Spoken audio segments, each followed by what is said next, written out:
네, 187쪽. 마음이 어리석으면 법화경이 나를 굴리고 마음을 깨달으면 내가 법화경을 굴린다. 경을 외워도 오래도록 박지 못하면 경전의 뜻이 오히려 원수가 된다. 자기가 마음을 깨닫지 못하면, 자기가 어리석게 되면 오히려 경전을 아무리 많이 읽고 외우고 한다 할지라도 그 경전의 뜻이 오히려 원수가 된다는 거죠. 도움이 되기는커녕 오히려 나를 이 글에 가두게 만들고 또 자기의 견해에 가두게 만들어요. 왜냐하면 경전을 보더라도 다들 뭐랄까 경전을 해설하는 분들에 따라 동일한 옥고에 대해서도 말이 다 다르잖아요. 이게 이 경전을 해설을 하는 것은 다른 강의 같으면 수학 문제 풀거나 이러면 10명이 풀면 풀 줄 알면 거의 다 푸는 방식이 비슷하거나 이렇게 정해져 있겠죠, 그죠? 그때 정답이 정해져 있고. 근데 이 경전이라는 것은 그렇지 못해서 똑같은 경전인데도 그 경전을 해설하는 사람들의 안목 따라 완전히 달라요. 그처럼 우리도 마찬가지죠. 이제 일반 공부인들도 공부를 할 때 보면 경전을 분명히 내가 읽었는데 경전 봤어? 난 읽었지. 반야심경 나 공부했지. 금강경 공부 나는 2번이나 했는데 이렇게 생각한단 말이에요. 근데 신기하게도 이 공부만은 예를 들어 수학 문제 풀 줄 아는 문제는 더 풀 필요 없잖아요. 더 풀 필요가 없어요. 정답이 딱 정해져 있으니까. 그런데 이거는 내가 깨닫기 전에 반야심경 나 어느 스님 반야심경 공부도 했고 어느 절에 가서도 공부했고 어느 절에 가서 불교대학 나왔고 금강경은 몇 번 강의 들었고 다 필요 없단 말이에요. 아무리 공부 많이 했어도 이거 마음 깨닫기 전에 공부 많이 한 거는 소용이 없다기보다는 마음을 깨닫기 전에 공부를 아무 많이 했다 하더라도 내가 이걸 다 했다, 알았다 이런 얘기를 할 수 없어요. 나는 금강경 알아, 반야심경 알아. 그러니까 더 이상은 이제 안 들어. 말이 안 되는 소리예요, 이 공부는. 그러니까 제가 마음을 깨닫고 보면 내가 진짜 공부한 게 맞나? 내가 옛날에 그렇게 많이 공부했는데 진짜 한 건가? 이런 생각이 든다니까요. 근데 이제 마음을 깨닫고 보면 내가 법화경만 걸리는 게 아니라 이제는 법화경을 굳이 볼 필요도 없어요. 경전이 내 입에서 계속 나오니까, 하는 말마다 다 경전이 되니까. 팔만대장경, 그러니까 불교 경전이 정말 어려워서요. 다른 다양한 이런 책들은 거기에 대한 이런저런 공부를 하면 강의할 수 있을 거예요, 아마. 근데 불교는 그렇지 않아요. 불교 경전은 해설을 아주 그냥 청산유수처럼 잘 한다고 할지라도 그게 마음을 깨닫지 못하고 하는 해설은 분명한 한계가 있습니다. 당연히 그럴 수밖에 없어요. 그냥 머리에서 나온 해설일 뿐이에요. 그냥 어떤 일반 책 국어 교과서 읽듯이 하는 그런 해설은 이 공부에서는 별 의미가 없단 말이죠. 그래서 이 마음을 깨닫게 되면 경전을 볼 필요도 없어요. 그리고 팔만대장경이 전부 다 그냥 이렇게 들어온단 말이죠. 다 따로 공부할 필요가 없어요. 그냥 들어오는 거지. 제가 옛날에 20대 때 그런 생각을 했었어요. 불교대학을 처음 제가 20대 때 했었거든요. 그래서 그때 경전 강의도 하고 또 이제 다양한 불교 공부도 하고 했었어요. 근데 그때 공부를 이제 경전 하나 강의를 하려니까 공부를 얼마나 많이 해야 되겠어요. 그러니까 공부를 막 엄청나게 해서 강의를 했어요. 근데 그렇게 이제 1년을 해서 몇 과목을 강의를 맡아서 하고 났더니 더 이상 할 게 없는 거예요. 제가 할 수 있는 게 없는 거예요. 그래서 다른 강의, 다른 경전도 막 하려니까 그거 하나 하려면 준비를 또 한동안 해야 되는 거예요. 공부할 게 너무 많은 거예요. 근데 그때 보니까 주변에 이렇게 보니까 스님들마다 자신의 전공이 있는 거예요. 나는 반야심경은 내가 한다. 금강경은 내가 한다. 나는 무슨 경전은 내가 전공이다. 이제 이런 분들이 대부분인데 어떤 분을 보면 그냥 무슨 경이든 무슨 어록이든 할 것 없이 그냥 이거 공부할 필요가 없이 그냥 술술술 나온달까? 이런 분 보고서는 너무 놀라웠던 이제 기억이 있어요. 뭐지 도대체? 어떻게 저럴 수가 있지? 강사도 아니면서. 이 육조스님도 깨닫고 나니까 법화경을 묻는 사람에게는 읽어봐라, 내가 풀어줄게. 열반경을 읽는 스님에게는, 무진장 비구에게는 또 읽어보세요, 내가 풀어드릴게 하고 그냥 다 풀잖아요. 내가 그 경전을 다 굴릴 수 있는 거예요. 그게 이제 마음을 깨달으면 저절로 그렇게 되는 거죠. 왜? 팔만대장경이 전부 다 이 마음 하나를 설하고 있거든요. 이 마음을 깨닫기 전에는 경전 내용이 다 다른 것 같아요. 불교는 왜 이렇게 복잡하나? 왜 이렇게 공부할 게 많은가? 이거 다 공부하고 났는데 다른 경전을 펴면 또 전혀 다른 얘기가 나와 있어요. 그럼 또 그걸 또 다 공부해야 돼요. 그걸 또 공부하고 나서 다른 경전을 펴면 또 다른 얘기가 나와 있어서 또 다시 공부해야 돼요. 근데 마음을 깨닫고 나면 정말 지루할 정도로, 지겨울 정도로 똑같은 얘기만 하고 있어요, 모든 경전에서. 그러면서도 또 기가 막히게 방편을 조금씩 달리 해가지고 똑같은 얘기를 이렇게 얘기하고 저렇게 얘기하고, 정말 대단하다 진짜. 어떻게 같은 얘기를 이렇게 다양하게 풀어서 설명할 수 있을까? 결국에 같은 하나의 얘기를, 이런 느낌이 들 정도로 다 똑같은 얘기예요. 다 같은 얘기예요, 같은 얘기. 그러니까 참 제가 유튜브에 보면은 한 600개가 넘는 영상이 올라가 있는 것 같아요. 한 1시간 가까이 되는 강의가 한 600개가 있으니 얼마나 이렇게, 제가 생각해보면, 제가 이제 지식 가지고 강의를 그렇게 한다면 그렇게 할 수가 그 내용을 600가지 강의를 다 다른 얘기를 하려면 할 수가 있겠어요? 못하죠.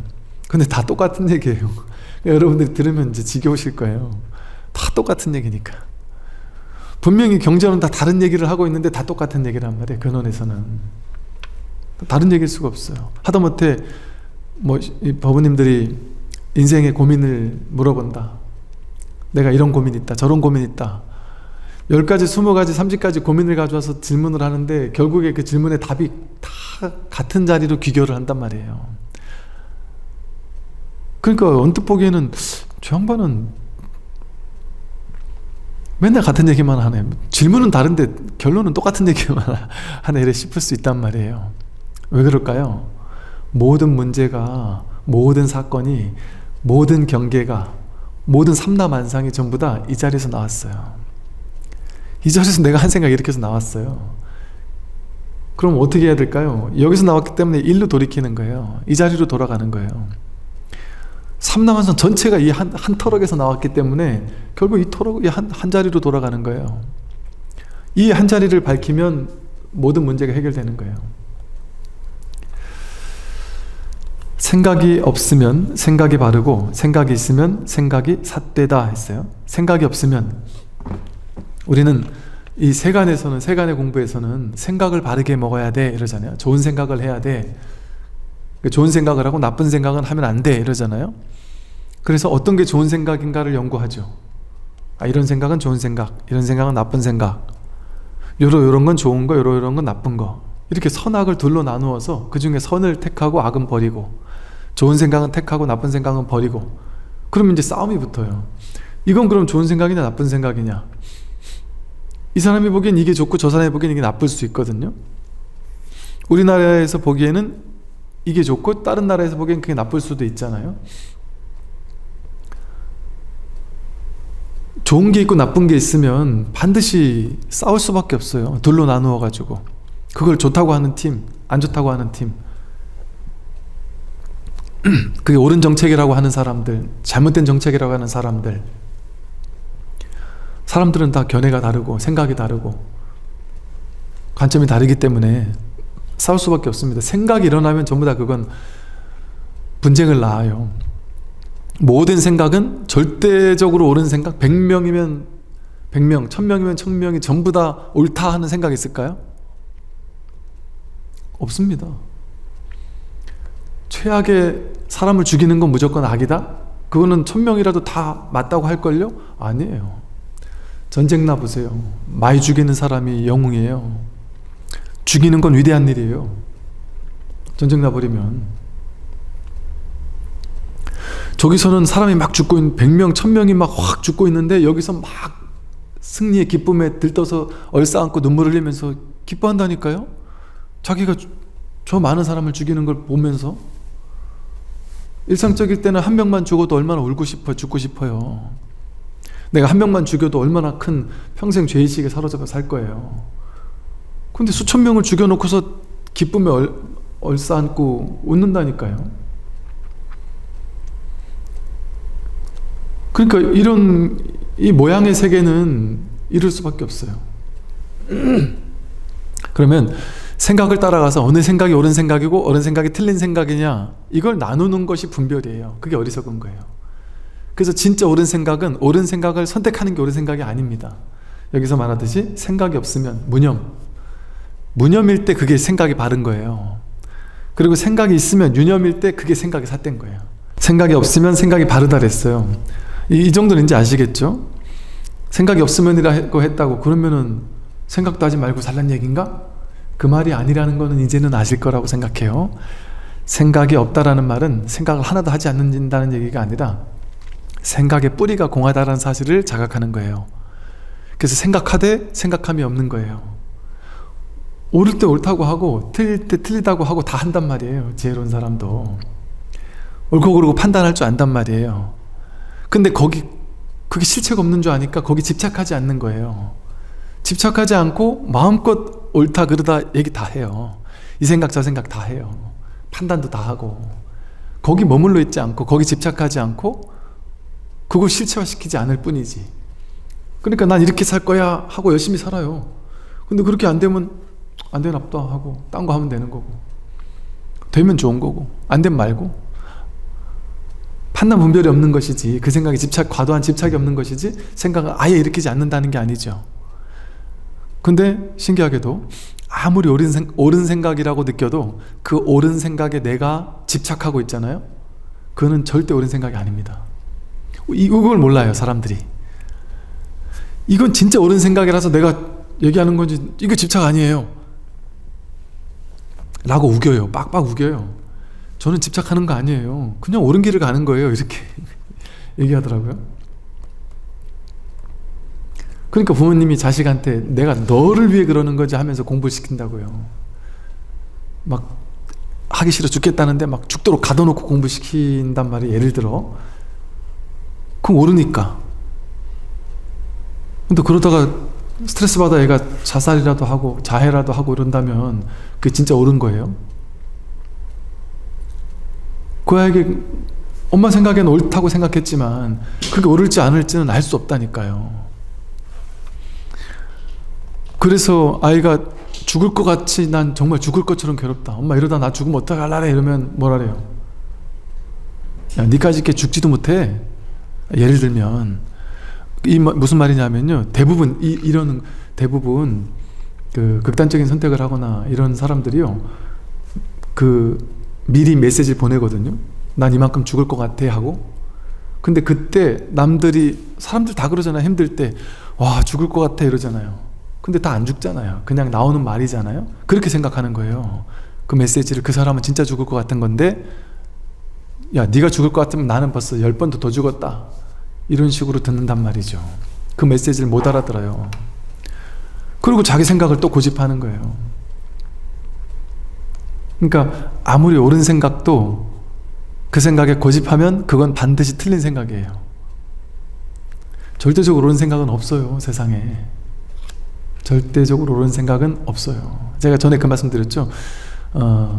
이 진보 보수 진영 가운데 한쪽에 치우쳐 있는 어떤 분이 막 열을 내면서 흥분을 하면서 스님 저는 여기 집착 전혀 안 합니다. 스님 저를 잘못 아시는데 저는 여기에 집착 1도 안 합니다. 그럼 왜 그렇게 거기 그렇게 그거 아니면 안 된다고 막 그냥 그렇게 흥분을 하세요? 물어보니까 내가 집착하는 게 아니고 그냥 저는 옳은 걸 따를 뿐입니다. 이건 그냥 100% 옳은 거예요. 이게 아니라는 걸 얘기해 보세요. 제가 다 반박해 드릴게. 이건 100% 옳은 길이라서 난 이 길을 가는 거예요 라고 한단 말이에요. 그게 집착이라고요. 아무리 옳은 생각이라도 그 생각에 과도하게 사로잡히면, 과도하게 머무르면 집착이에요. 내 논리에서는 이게 맞아도 다른 사람 논리에서는 그게 틀렸거든요. 보수의 논리에서는 진보가 틀리고 진보의 논리에서는 보수가 틀릴 수도 있어요. 논리라는 게 논리가 완벽한 것 같죠? 논리는 전혀 완벽한 거 아니에요. 속임수예요, 논리는. 과학자들이 이게 옳다라는 쪽으로 결론을 잡고 논문 쓰면 그걸 뒷받침해 줄 사례를 엄청나게 찾을 수 있다는 거예요. 옳다라는 쪽도 그러다는 쪽 똑같이. 예를 들어 여러분 뭐 커피가 몸에 좋다라는 걸 결론으로 잡고 논문을 쓰겠다 하면 얼마나 많은 논문을 쓸 수 있겠어요. 커피 먹으면 몸에 좋다, 뭐해도 좋고 뭐해도 좋다, 무수히 많은 수천 편의 논문을 쓸 수 있을 거예요. 그런데 학자들 불러다 놓고 돈을 주고 커피는 나쁘다는 쪽으로 결론을 써서 논문을 만들어 주세요. 수백 수천 편이 또 나올 수 있어요. 모든 게 다 마찬가지예요. 제가 이거 실제 그 학자에게 저한테 했던 얘기를 들은 거예요. 옛날에 하얀 민들레가 엄청 몸에 좋다고 막 연구 결과 나왔잖아요. 근데 그런 관련된 분들이 그런 얘기를 하시더라고요. 저 사실은 하얀 민들레 좋다니까 전국에 하얀 민들레가 다 뿌리 뽑혀 없어지는데 저희 진짜 어리석은 생각이라 그러면서 뭔 얘기를 하냐면요, 저 땅에 피어있는 수많은 들풀들, 저 가운데 아무거나 하나 붙잡아 가지고 연구비 몇 억 책정해 주면 그게 얼마나 좋은지를 하얀 민들레보다 훨씬 좋다라는 논문 수백 편 만들 수 있다, 그 얘기 하더라니까요. 하다못해 독초 또한 독초도 특정 부분에서는 상당히 좋다는 거예요. 약이 된다는 거예요. 그러니까 세상에 절대적으로 옳거나 절대적으로 그런 게 있겠습니까? 그런 게 따로 없습니다. 사람이 자기 분별을 써서 하는 것이지. 생각이 있고 없음을 전혀 헤아리지 않으면, 분별하지 않으면 이 소리예요. 생각하긴 하지만, 맞다 틀리다 옳다 그르다 할 거 다 하지만 거기 과도하게 집착하지 않으면 이 소리예요. 오래도록 배국어를 타고 놀 것이다. 배국어가 뭐냐면 그 법화경의 비유인데 삼거 화택의 비유라고 해서 아이들이 그 대부호의 아버지가 아이들이 집에서 막 놀고 있는데 집이 불타고 있어요. 불타고 있는데 불탄 집에서 아이들을 나오라고 해도 아이들이 안 나오고 재미난 거에 빠져가지고 안 나오는 거예요. 그래서 이 아이들이 평소에 가지고 싶었던 장난감, 양이 수는 끄래, 소가 수는 끄래, 끄는 수레, 사슴이 끄는 수레, 그러니까 요즘 말로 하면 자동차 장난감 이런 거죠. 그 장난감을 평소에 갖고 싶어 했단 말이에요. 그래서 아버지가 야, 너희들이 평소에 원하던 양이 끄는 수레, 사슴이 끄는 수레, 소가 끄는 수레를 사줄게. 그러니까 이제 그 얘기 듣고 애들이 막 신나가지고 막 불난집을 뛰쳐나왔단 말이에요. 그러니까 아버지가 너무 기쁜 나머지 양이 끄는 수레, 사슴이 끄는 수레, 소가 끄는 수레보다 훨씬 더 좋은 대배국어를 줬다는 거예요. 가장 좋은, 이거는 차마 너무 비싸서 아버지한테 말도 못했던 장난감이었는데 셋 다 그걸 줬다는 거예요. 이 말이 무슨 말이냐면 이 중생들을 불난집에서 구제해줘야 되겠단 말이에요. 어디가 불난집이에요? 지금 우리가 살고 있는 이 세상이 불난집이에요. 뭐 때문에 불이 났을까요? 탐진치 삼독에 불이 났단 말이에요. 분별심에 불이 났단 말이에요. 자기가 자기 마음에서 분별을 일으키는 걸 가지고 분별에 불을 내고 있어요. 스스로 자기가 불을 내고 불을 태워서 스스로 낸 불에 스스로 불타 죽고 있단 말이에요, 사람들이. 그래서 부처님이 나타나셔서 소가 끄는 수레, 양이 끄는 수레, 사슴이 끄는 수레를 줬다는 말은 뭐냐면 다양한 방편의 법문을 했다는 거예요. 세상 다 실체가 아니야, 공해라고 공성을 얘기하다가, 또는 세상은 전부 다 진실이야, 전부 다 불성 아닌 게 없어 하고 유를 얘기를 하기도 했다가,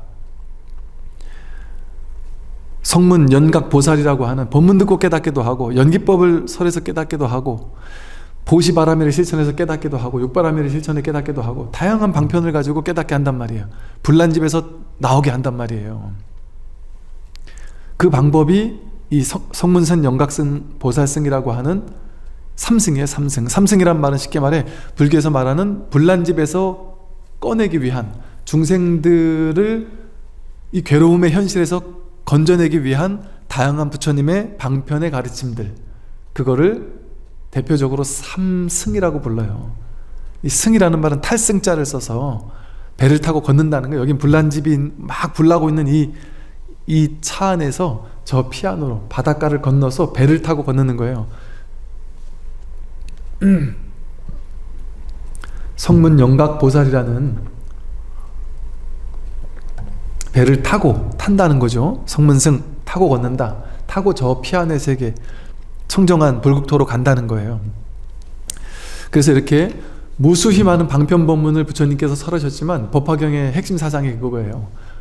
회삼귀일 이래가지고 이 세 가지 방편, 즉 무수히 많은 부처님의 지금까지 부처님이 쓰신 방편은 전부 다 결국 하나다.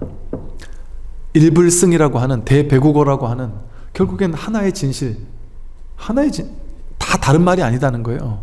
법화경, 화엄경, 열반경, 모든 경전에 있는 모든 다양한 방편, 가르침, 수행법 전부 다 결국에는 이 대배국어, 일불승. 결국 일불승이 뭐예요? 오로지 하나의 불승밖에 없다. 하나의 부처밖에 없다. 내가 지금 이 자리에서 여지없이 부처다. 이거 깨닫게 하기 위한 것이다. 이 하나를 깨닫게 하기, 불이법이라는 이 불이법이 다시 말하면 일불승이거든요. 둘이 아니다라는 걸 깨닫는 거예요. 이 세상이. 우리는 그전엔 이건 나고 세상이지, 나와 세가, 주관 객관, 너 옳고 그름, 맞고 틀림, 좌우 온갖 분별을 가지고 살고 있다가 불이법, 둘이 아닌 이 하나밖에 없는, 하나의 부처밖에 없는 이 대배국어의 깨달음을 준단 말이죠. 그게 부처님의 목표였다는 거예요. 그러니까 무수히 많은 방편이 전부 다 다르지 않은 얘기다 하는 소리예요. 이제 그걸 얘기하는 게 이 대배국어를 타고 노는 것이다. 이 근원의 깨달음을 얻을 것이다 이 소리예요. 법달이 개송을 듣고 자기도 모르게 눈물을 흘리면서 언하대오하여 크게 깨닫고는 육족계 아래였다.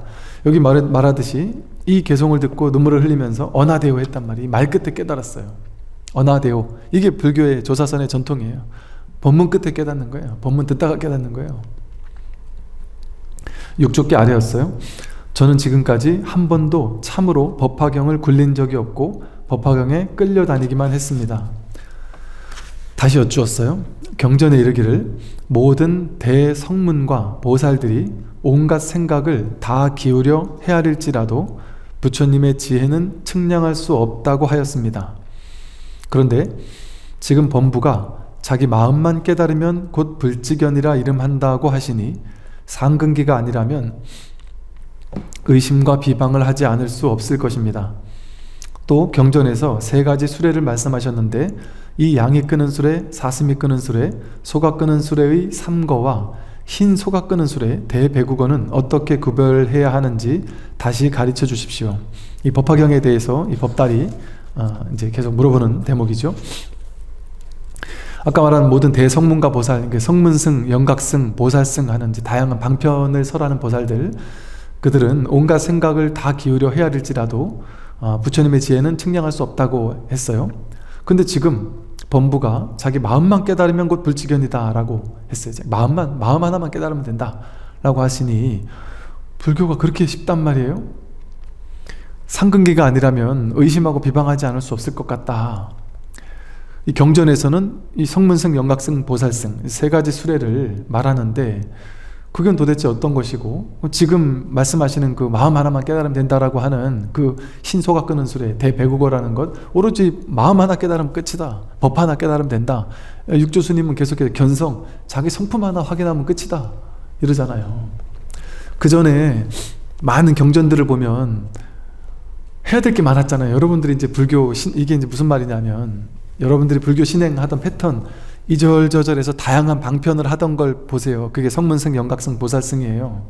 소가 끄는 수레, 양이 끄는 수레, 사슴이 끄는 수레였단 말이에요. 즉 어느 절에 가니까 연불해라, 연불이 최고다, 연불해서 극락 가야 된다 이러고, 어느 절에 가니까 진원, 다란이가 최고다, 또 다른 절에 가니까 다란이도 신묘장구 대다란이가 최고다, 신묘장구 대다란이 만독, 10만독 하면 최고다 이러고, 또 어디 가니까 다란이보다 더 좋은 게 능엄주 독성이다 하고, 또 어디 가면 또 보살 중에도 지장보살이 최고다, 어디 가니까 관세음보살이 최고다, 어디 가니까 또 야 보살님들을 독성하면 어떡하냐, 연불하면 어떡하냐, 부처를 연불해야지, 아미타불 독성이 최고다 또 이렇게 얘기를 하고, 어디 가면 몸이 아픈데 약사의뢰를 불러야지 이렇게 얘기를 하고, 어디 가면 그거 다 필요 없다 좌선해야지, 어디 가면 또 가나선 해야 된다, 어디 가면 또 뭐 윗바사나 해야 된다.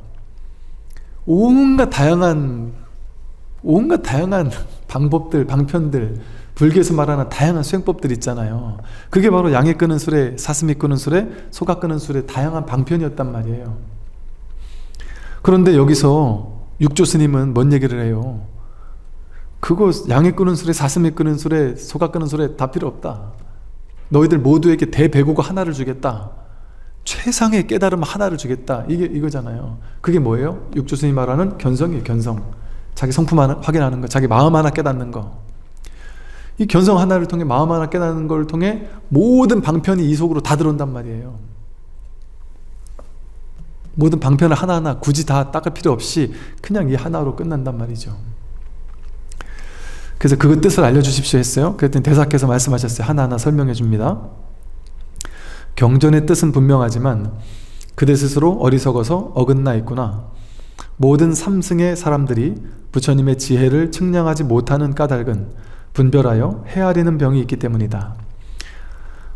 헤아리는 분별 망상이 있기 때문이다. 비록 그들이 온갖 힘을 다해 추구하더라도 더욱더 멀어질 뿐이다. 이게 이제 아이러니가 있는 거예요. 그래서 불교에서는 하되 함이 없이 해라 이렇게밖에 말할 수가 없어요. 온갖 힘을 다해 추구하면, 내가 온갖 힘을 다해 추구하는 건 뭐예요? 저기에 목적지를 향해서 내가 지금 추구해 가는 거잖아요. 치달려 구하는 거잖아요. 그럼 지금 여기가 아니라 저쪽을 향해 가고 있는 거잖아요. 가고 있는 거는 지금 여기에 도착하지 못하게 만들어요. 바깥을 향해 치달리게 만들어요. 추구하게 만들어요. 추구하게 만든다는 건 저기 가야 될 곳이 있고 여기 지금 못 간 내가 있는 거잖아요. 그러니까 못 간 내가, 어리석은 내가 저 가야 할 저 자리, 부처 자리에 가야 되는 거 아니에요. 그러니까 치달려 구하는 거 아니겠어요? 그거 자체가 둘로 나누는 거죠. 부처와 중생을. 저기 부처가 있고 여긴 내가 중생이 있어. 그러니까 내가 저 부처를 향해 가서 그걸 딱 잡아야 돼. 둘로 나누는 거예요. 그 근본적으로 둘로 나누는 거기 때문에 분별을 양산해내는 거예요. 그럼 아무리 열심히 달려가 봐야 분별만 더 강해지겠죠. 나는 죽도록 달려간다고 달려갔는데 분별만 더 강해져요. 그래서 옛날에 스님들이 예를 들어 뭐 화두를 들든 어떤 수행처에서 수행을 막 죽도록 밀어붙이는 수행을 하던 스님들이 정말 뼈밖에 안 남을 정도로 막 죽을 때까지 밀어붙여요. 자선하면서 막 죽을 때까지 밀어붙여요. 그러다가 못 깨달아요. 전부 다 못 깨달아요. 죽을 때까지 밀어붙이는 동안은 못 깨달아요. 근데 사람들 착각해가지고 죽을 때까지 밀어붙이다 보면 그 힘이, 밀어붙이는 힘이 너무 강해져가지고 그걸 뚫고 나가겠지 이렇게 생각해요. 완전 착각입니다. 죽을 때까지 밀어붙이는 이유는 딱 하나예요. 죽을 때까지 밀어붙여가지고 밀어붙이다가 내가 죽을 것 같아서 이제 더 이상 못 밀어붙이겠는 거예요. 그래가지고 스스로 이걸 확 포기하는 거예요. 더 이상 내가 못 밀어붙이겠으니까. 그래서 추구하고 치달려 구하는 마음이 문득 포기가 된단 말이에요. 그때 뭘로 깨닫게 되는 거예요. 이것도 방법이라 하나의 방법이죠.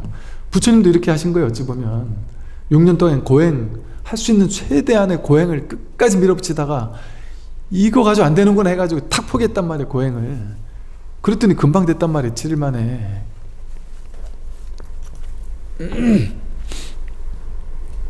그래서 온갖 힘을 다해 추구하더라도 더욱더 멀어질 뿐이에요. 부처님께서는 본래 범부를 위해서 설법하실 뿐 부처님을 위해 설법하시지는 않는다. 부처님이 부처님을 위해 설법할까요?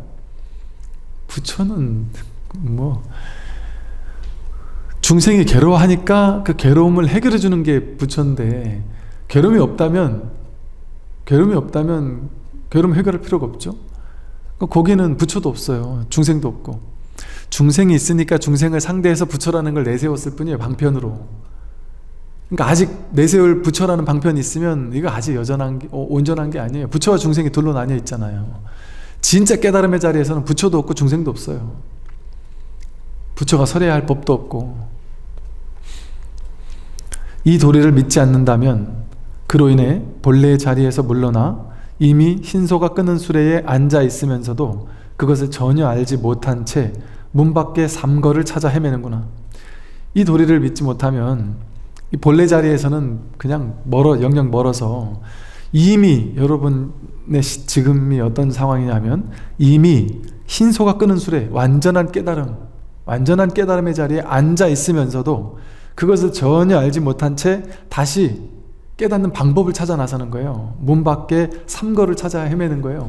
뭔가 방법 있지 않을까? 깨달음의 방법 있지 않을까? 이러고 찾아 헤맨단 말이에요. 그래서 이 법문을 잘 들어서 안목을 밝히고 깨달음 이후에도 한동안은 법문을 꾸준히 의지해서 공부해야 돼요. 하다못해 이건 뭐 완전한 깨달음은 아니겠지만 그래도 어느 정도 내가 공부를 해서 안목이 어느 정도 조금 이제 좀 공부가 좀 돼가는 것 같은 사람조차 그런 분 봤다니까요. 아, 이분은 그래도 조금 공부가 이제 좀 돼가는 것 같다 싶었단 말이에요. 근데 이분이 공부가 좀 돼가는 것 같으니까 본인 스스로 이제 재밌는 거예요, 이 공부가. 그러다 보니까 이제 처음에는 이 법문을 듣고 불교를 모르던 분이었다 보니까 이 법문을 듣다가 어느 정도 이제 이 딱 감을 잡았어요. 그러니까 이 공부가 너무 즐겁고 재밌고 막 완전히 내 인생의 불교는 너무 막 불교를 만났다는 게 너무 행복하고 찬탄하고 너무 즐거운 거예요. 그래서 이분이 모든 불교에 대해서 다 관심이 가기 시작해가지고 불교가 이런 거였어 막 너무 환희심 나는 나머지 이 법문 잠깐 내려놓고 딴 스님들은 무슨 얘기하나, 이게 제가 딴 스님 얘기를 듣지 말라는 게 아니라 이제 말하자면 그렇다는 거예요. 이제 이 스님 저 스님들 얘기는 불교가 너무 좋으니까 무슨 얘기를 하는지 너무 궁금해가지고 이제 기복을 얘기하는 스님들 또는 뭐 연부를 얘기하는 스님, 다란이를 얘기하는 스님, 뭔 얘기하는 스님, 온갖 방편의 얘기들을 하는 스님 하는 법문들을 이제 다 들으면서 이제 막 그게 또 재밌으니까 이제 막 이 얘기 저 얘기를 막 듣는 거예요. 이거 한 6개월 그렇게 듣다가 나중에 찾아와가지고 죽을 것 같다고, 너무 혼란스러워서 미칠 것 같다고. 왜 이렇게 불교는 처음에 제가 불교를 딱 공부했을 땐 너무 심플하고 단순하면서도 위대한 공부에 너무 막 그냥 환희심이 났는데 이 공부 저 공부를 막 다 해보다 보니까 그분들의 법문을 듣다 보니까 이게 틀린 말 같진 않은데 서로 다 다른 얘기를 하고 있는데 이게 서로 정리가 안 되더래요. 조화가 안 되고 이분은 이게 맞다고 하고 저분은 저게 맞다고 하고 이분은 이 수행법이 최고라고 하고 저분은 저 수행법이 최고라고 하고 어떨 때는 기복을 해야 될 것 같기도 하고 어떨 땐 이걸 해야 될 것 같기도 하고 머리 아파 죽겠다. 그 중에 그나마 괜찮아 보이는 사람들 거를 여기서 한 달 하다가 저기서 한 달 하다가 왔다 갔다 하다가 지금은 막 혼란스러워 죽겠다 이런단 말이에요. 이런 사람이에요. 신소가 끄는 소리에 앉아 있으면서도 그것을 전혀 알지 못한 채 다시 문 밖에 삼거를 찾아 헤매는 거예요. 또 다른 방편을 찾아 헤맨단 말이에요. 좀 쉽게 말하면 이미 본인은 지금 대학원 자리까지 막 거의 가고 있는데 다시 초등학교 선생님, 유치원 선생님 찾아다니면서 막 여기저기 공부하는 그런 택이더란 말이죠. 제가 느끼기에 아이들 참 이런 말하기 좀 애매하긴 한데 그러다 보니까 당연하죠. 그렇게 찾아 헤매는 다 그게 지금 그렇게 혼란스러울 수밖에 없다. 이제 좀 더 이제 공부를 하다 보면 그것조차 다 회통이 돼 버려요. 그게 다 서로 다를 것이 없었구나 하고. 근데 이제 이 모르는 분이 막 여기저기 막 그냥 이 삼거에 방편에만 자꾸 치우쳐 있으면 헷갈린다니까요. 여러분들 뭐 공부해 보세요. 그래서 내가 안목을 밝혀서 이분이 내가 참 믿고 의지할 스승이구나 하고 그 스승을 찾을 때까지는 여기저기 두루두루 다녀보면서 어느 분에게 의지해서 공부할까를 찾아야죠. 명백하게 내가 택법각지 이래가지고 법을 택하는 그 과정까지는 어떤 공부를 해야 될지 내가 찾아야죠. 그러나 하나 딱 정해서 공부를 했다 싶으면 한동안은 그냥 거기 매진을 해야 돼요. 여기저기 막 그냥 요즘에 유튜브가 워낙 막 있다 보니까 이 얘기 저 얘기 막 다 끌려다니면서 듣다가는 시간 낭비가 될 확률이 높다. 그러니까 저 스스로 그 온갖 방편들을 이 단계별로 저는 이렇게 왔던 것 같아요. 단계별로 진짜 기복에서부터 시작해서 단계별로 여기까지 오는데 수십 년이 걸렸단 말이에요. 근데 이제 와서 그걸 다시 뒤돌아갈 필요가 있냔 말이에요. 뒤돌아갈 필요가 굳이 없다. 공부가 됐다면 여기서 말하듯이 대배구고에 앉아 있다면. 그런데 사실은 이미 완벽하게 우리 모두는 대배국어에 앉아 있어요. 서울이 어디예요 도대체? 서울이 어디예요? 서울 가는 방법을 좀 알려주세요 하는 학원에 가서 막 학원을 끊고는 서울 가는 방법을 자꾸 배우는 거예요. 서울에서. 서울 우리 집에서 서울 옆 동네에 있는 서울 가는데 방법을 알려주는 학원을 비싼 돈 주고 끊어가지고 그 학원을 계속 다닌단 말이에요. 그 서울 빨리 가는 방법 알려준다니까. 알려주는 사람도 서울 가는 방법 알려주는 사람이 본인이 서울인지 알면 그걸 알려주겠어요? 본인도 모르고 배우는 사람도 모르고 자기가 서울에 있는 줄 모르는단 그 얘기를 하는 거예요. 이제 육조 스님은 다 지금 소를 타고서 소를 찾고 있단 말이에요. 서울에서 서울을 찾고 있다. 100% 소를 타고 있어요. 이 대배국어를 다 타고 있어요. 정말이에요. 이런 말이 진짜 소화가 안 됐었어요. 진짜 이게 어떻게 내가 지금 깨달아 있지? 어떻게 내가 부처지? 진짜 부처예요. 진짜로. 그냥 희망을 주는 얘기가 아니에요. 정말 100% 부처예요. 정말 우리가 깨닫지 못했어도 부처예요. 왜? 부처를 쓰고 있으니까, 명백하게 쓰고 있으니까. 지금 이렇게 부처를 써서 지금 제 말을 듣고 있잖아요. 부처를 써서 지금 저를 이렇게 바라보고 있잖아요. 늘 부처를 100% 활용하고 있단 말이에요. 완벽하게 활용하고 있단 말이에요.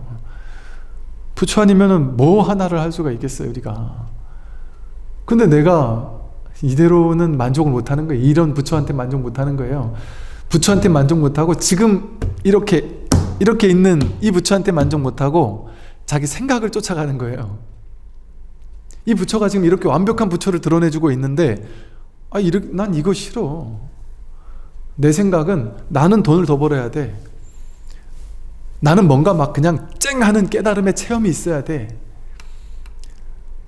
나는 뭐 사회적으로도 더 저명해져야 되고 돈도 더 벌어야 되고 이런저런 조건을 자꾸 자기가 만든단 말이에요. 그래서 그 생각을 믿는단 말이에요.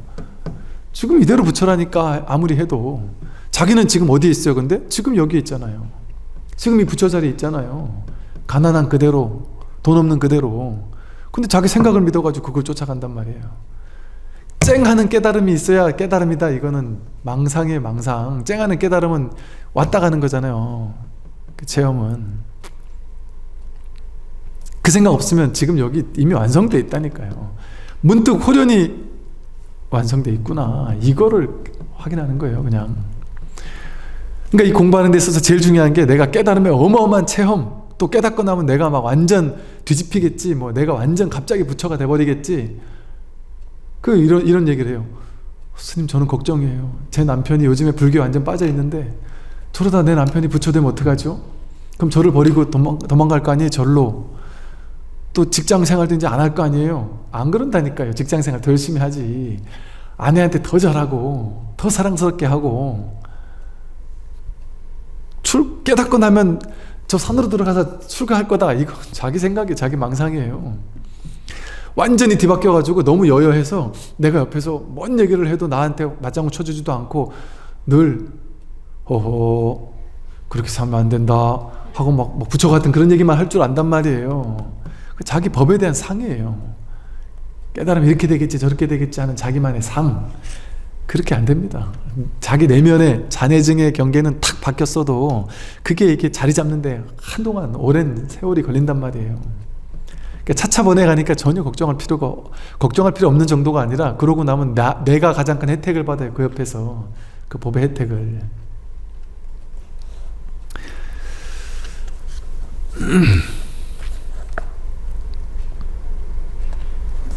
대사께서 하물며 경문에서 다음과 같이 분명히 그대에게 말하고 있다.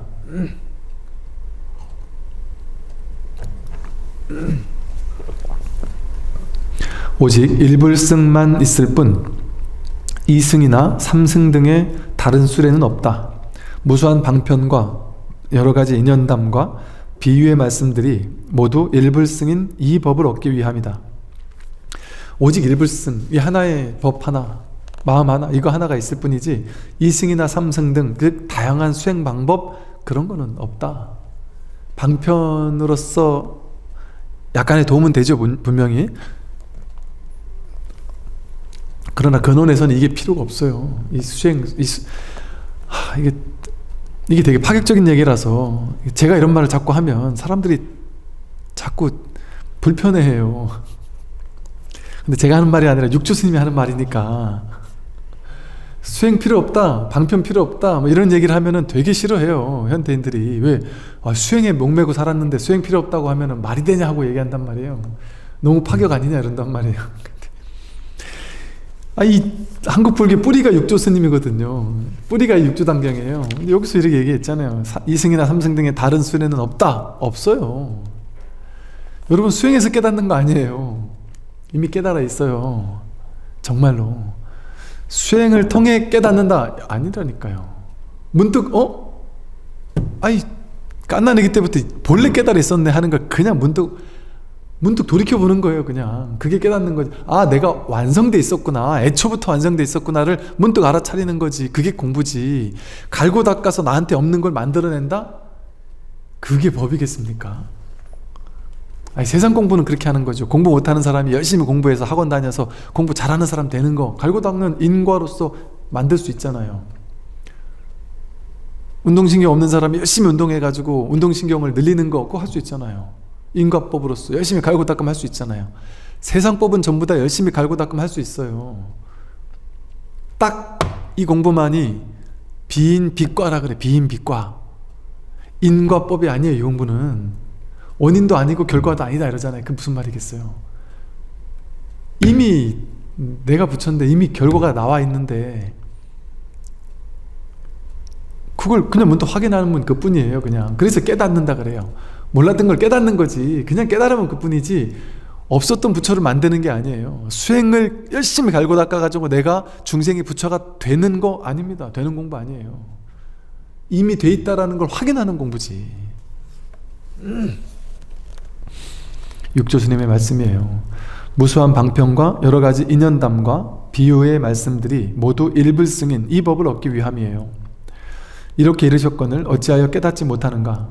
세계의 수레는 거짓이며 과거의 방편일 뿐이고 일승만이 진실이니 바로 지금 있는 것이기 때문이다. 일승, 지금 있어요. 지금 이렇게 살아있잖아요. 이거 여러분 억지로 들어야 들을 수 있어요? 노력해야 들을 수 있어요? 이거 본래부터 있던 거 아니에요? 늘 누구에게나 다 갖춰져 있잖아요. 이거 듣지 말아보세요. 없어지나? 내 의지를 가지고 이거 없앨 수 있습니까? 이걸 없앨 수 있어요. 본래 가지고 있는 거잖아요. 본래 타고난 거예요. 본래 갖추고 있는 거예요. 이 거울처럼 비추잖아요. 마음에서 거울처럼 훤히 비춘단 말이에요. 이렇게 생생하게 살아있다. 이렇게 생생하게 깨어있어요. 뭐지? 왜 저게 부처지? 왜 저게 마음이지? 미치겠네. 좀 더 구체적으로 설명해 주세요. 왜 이게 부처예요? 이런 생각하지 말고 왜지? 모르겠다. 모르겠는 그 깝깝함, 그 속에서 계속 이 소리를 듣고 이 속에서 버티란 말이에요. 그게 공부길이에요. 여기 뭐 할 게 있어요? 이게 부처라는데, 이게 이미 내가 갖추고 있는 부처라는데 나는 모르겠으면 왜 그렇지? 왜 난 모르지? 하고 꽉 막힌 채로 그냥 있는 거예요. 술수를 쓰면 안 돼요. 조작하면 안 돼요. 내가 알려고 막 기를 쓰고 애쓰면 안 돼요. 알고자 하는 마음은 있지만 방법은 없어요. 방법이 없으니까, 방법이 없으면 뭐밖에 못해요? 그냥 이 앞에 버티는 것밖에 못해요. 명백한 거예요. 이게 진짜 명백한 거예요. 설명이 들어가면 구질구질해지는 거예요. 그냥 명백하게 부처를 드러내는 거예요. 직진심한 거예요. 이게 직진심이에요. 이게 여러분 마음이에요. 이게 나예요. 이게 여러분 지금 여러분 몸이나 여러분 마음, 느낌, 생각, 의지, 의식, 그게 여러분이 아니에요. 이게 여러분이에요. 이게 진짜 자기예요. 진짜 자기. 이게 진짜 자기고, 이게 진짜 자기 본래 면목이에요. 이거와 여러분이 둘이 아니에요. 들리는 이 소리와 듣는 내가 둘이 아니에요. 생각을 다 빼고 생각을 다 빼고 그냥 들어보세요. 눈을 잠시 감고 한번 들어보세요. 이게 진짜 저 바깥에서 들리느냐 아니면 자기에게서 들리느냐. 자기를 이 몸 안만 자기라고 생각하면 안 돼요. 그냥 아무 생각하지 말고 그냥 들어보면 이게 하나로 경험된다니까요. 듣는 소리와 듣는 내가 따로 없어요.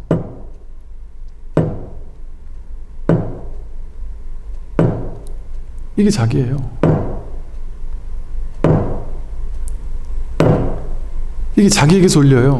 저 밖에서 울리는 게 아니라 안팎이 따로 없는 하나의 법밖에 없으니까. 저쪽이 이쪽이고 이쪽이 저쪽이에요.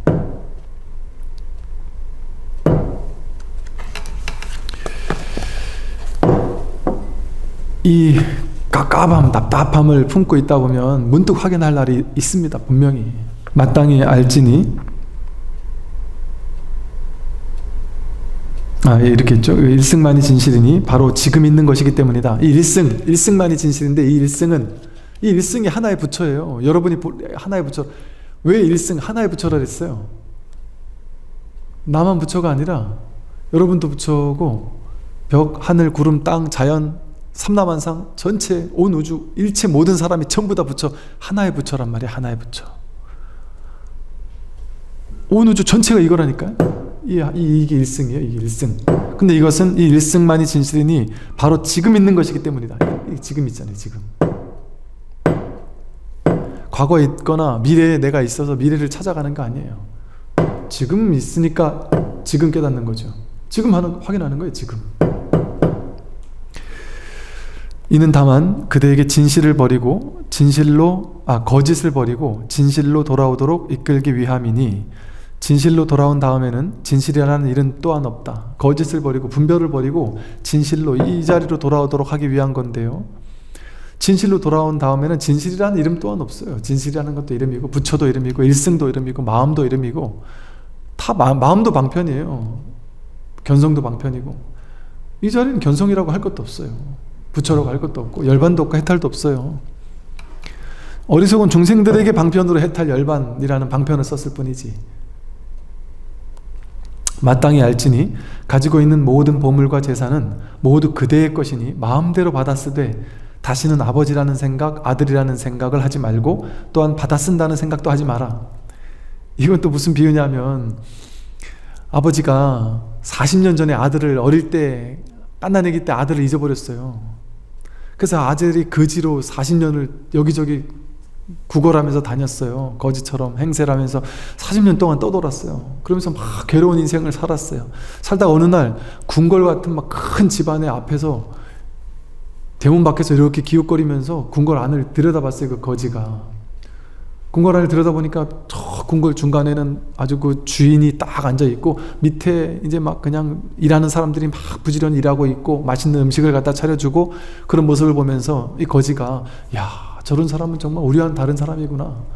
저런 인생은 도대체 어떤 인생일까? 저렇게 잘 사는 사람은 저렇게 이렇게 좋은 집에서 이렇게 대단한 삶을 사는 사람은 얼마나 대단한 사람일까? 하면서 참 부러운 마음도 있지만 자기는 꿈도 못 꾸는 거야. 아예 꿈도 못 꾼 채 그냥 이렇게 쳐다만 보고서 그냥 이렇게 또 자기 길을 가는데 저 멀리 있던 그 주인 아저씨가 딱 보니까 주인이 보니까 그 거지가 내 아들인 거예요. 40년 전에 잊어버렸던 아들인 거예요. 그래가지고 이 아들한테 막 쫓아가니까 이 아들이 겁이 나서 나를 잡아갈라나 보다 싶어가지고 무서워서 막 도망을 가더란 말이에요. 그래가지고 허름한 옷 입은 신하한테 하인한테 뭐라 했나 그 종한테 시켜가지고 야 저 놈을 잡아가지고 저 사람을 잡아서 그냥 데리고 오면은 애가 무서워서 또 도망갈 수 있으니까 아주 안 좋은 옷을 입혀가지고 이 집에서 일을 시켜라. 그런데 좋은 일 시키면 또 도망갈 거니까 거지 집밖에 안 해가지고 좋은 일도 못한다. 제 소견으로는. 그러니 집안에 와서 저 화장실 가서 똥 치는 일을 시켜라.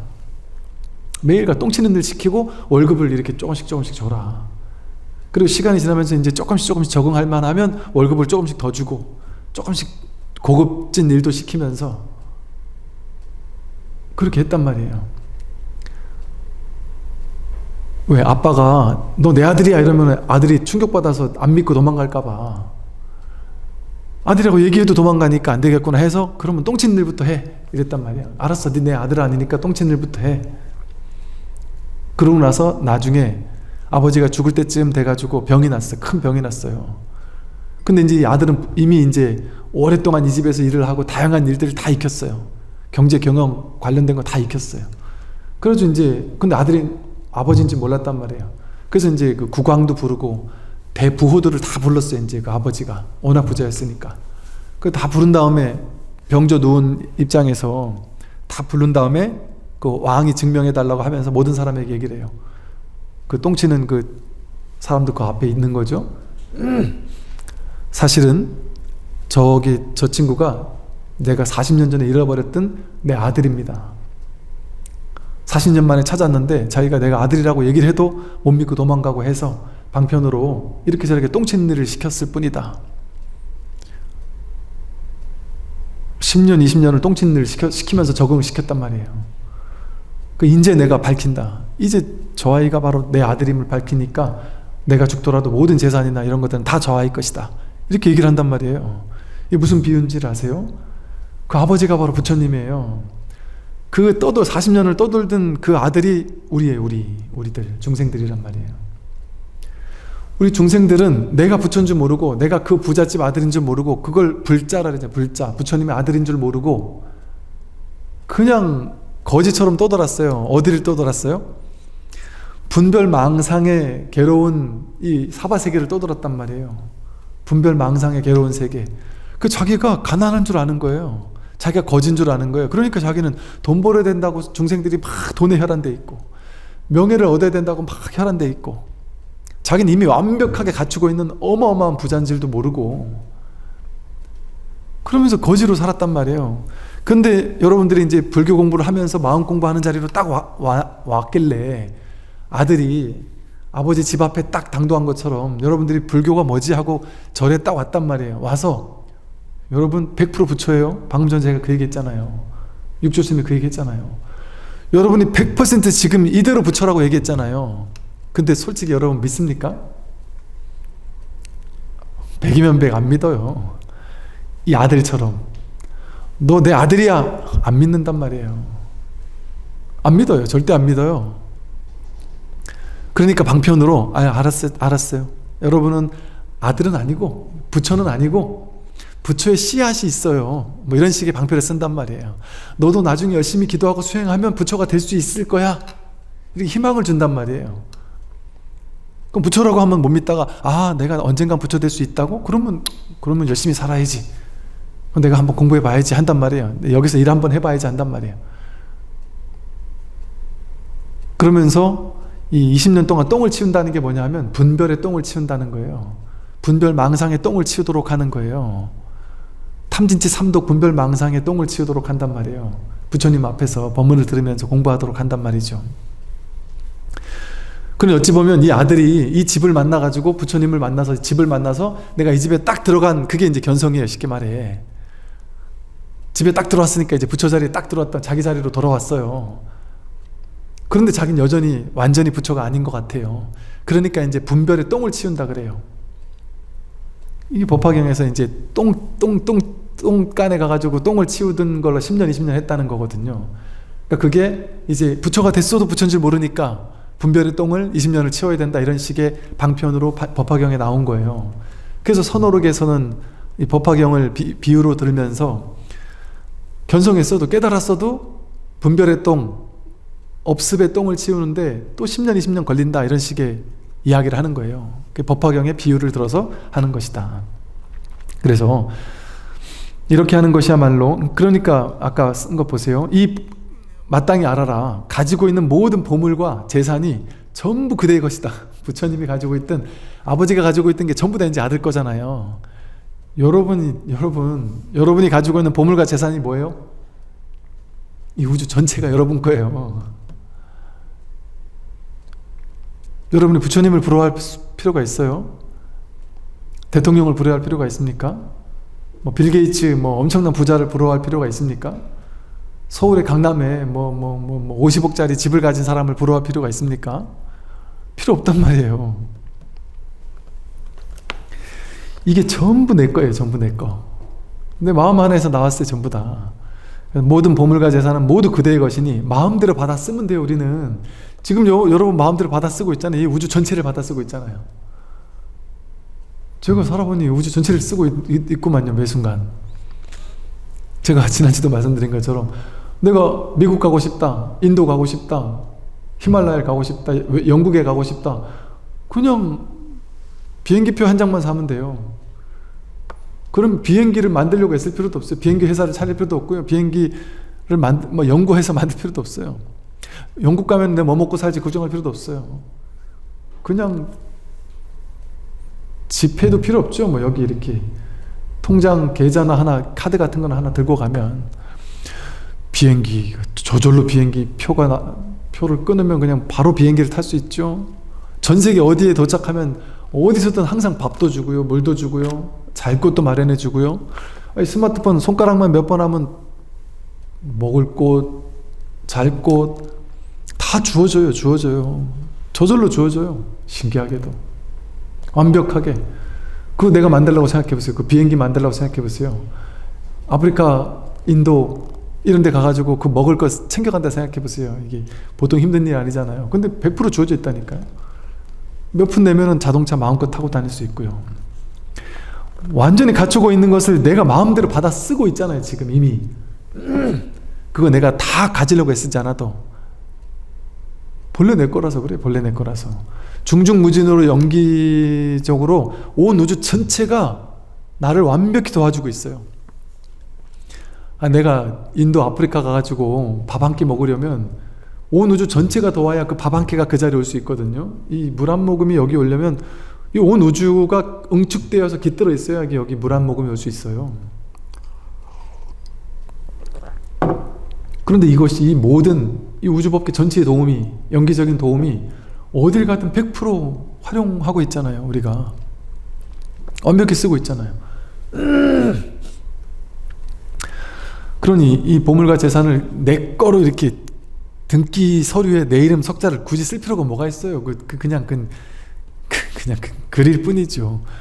서울에 내 땅을 굳이 가질 필요가 뭐 있어요. 그거 무슨 10억 20억 줘가지고 내 땅 한 평 두 평을 굳이 살 필요가 있습니까? 어차피 그 땅 위를 나는 공짜로 마음껏 지나다니면 되는데, 여러분 서울 땅 한 평이 엄청 비싸다 그러잖아요. 여러분 한 평도 내가 등기 안 냈는데 여러분은 마음껏 그 모든 비싼 땅을 마음껏 누리고 다닐 수 있잖아요. 욕 안 먹으면서. 마음만 내면 마음껏 할 수 있어요. 이렇게 싸게 다닐 수 있잖아요. 싸게 먹고 하면서.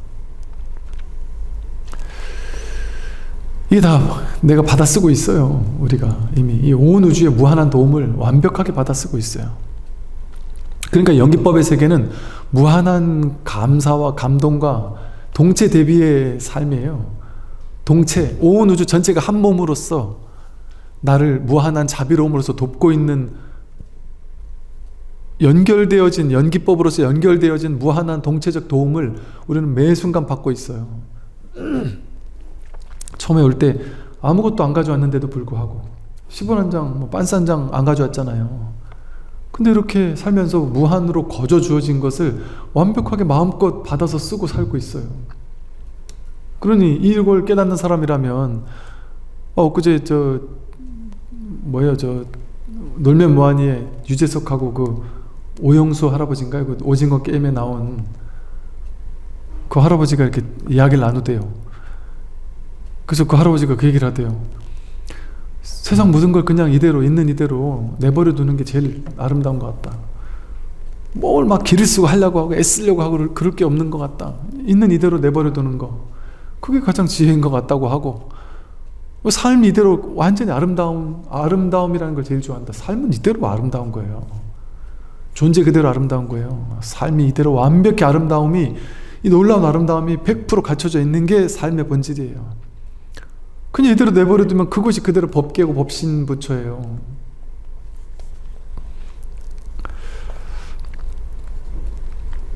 그래서 다시는 아버지라는 생각, 아들이라는 생각을 할 필요가 없어요. 하지도 말고, 또한 받아 쓴다는 생각도 하지 마라. 받아 쓰는 생각도 할 것도 없어요.